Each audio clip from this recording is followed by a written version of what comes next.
Eu vou deixar aqui de vídeo meu devocional, mas eu vou fazer um pouco diferente.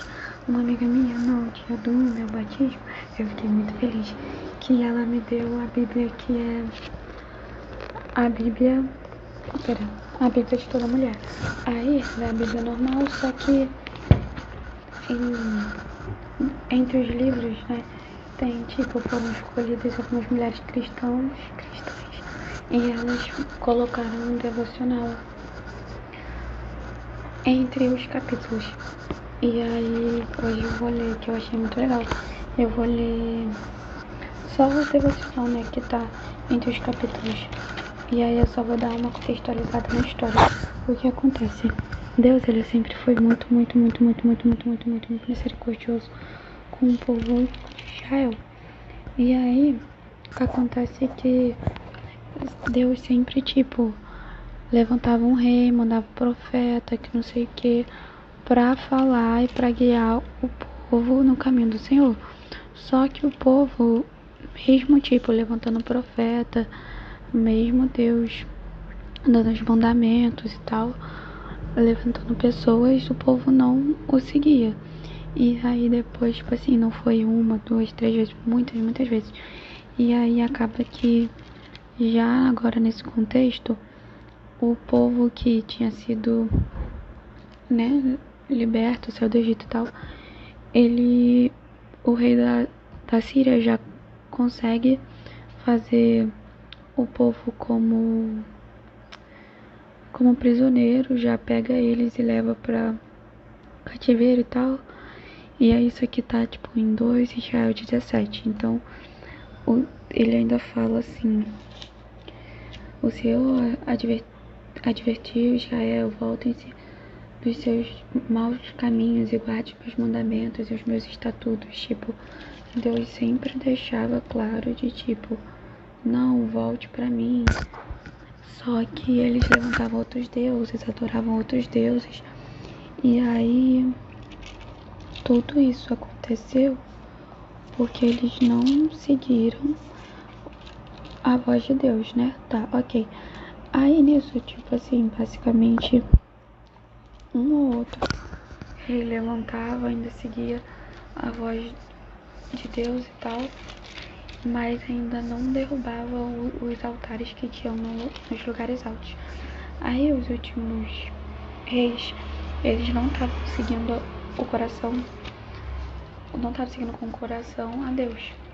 E aí levanta-se o Ezequias, que aí a Bíblia diz que Ezequias confiou no Senhor, Deus de Israel, de maneira que não houve ninguém como ele entre todos os reis de Judá, nem antes nem depois dele, porque ele se apegou ao Senhor, não deixou de segui-lo e guardou os mandamentos que o Senhor ordenou a Moisés. Assim o Senhor estava com ele e ele teve êxito em todos os seus empreendimentos.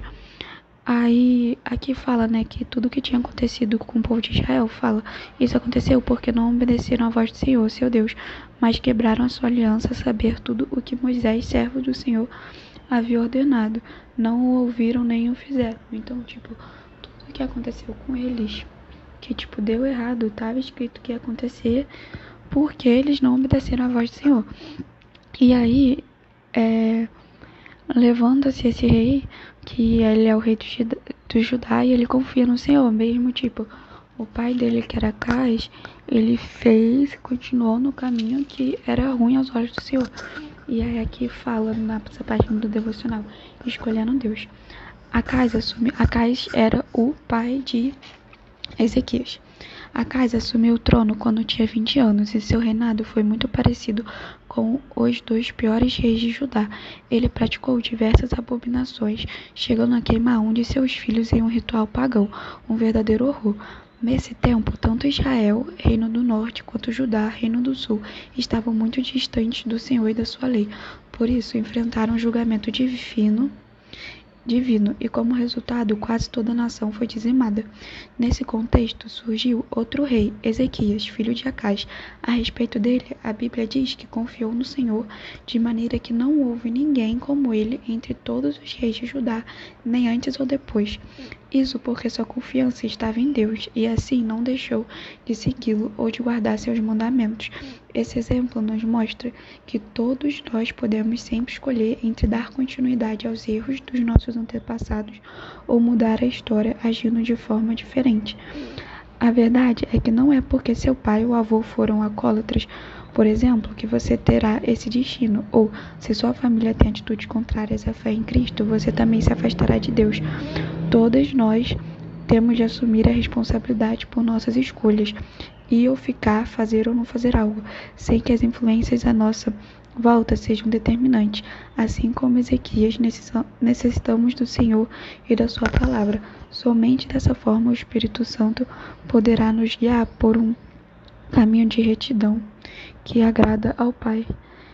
E aí eu não vou comentar, eu vou deixar de essa página que falou tudo que eu poderia comentar de devocional. É isto.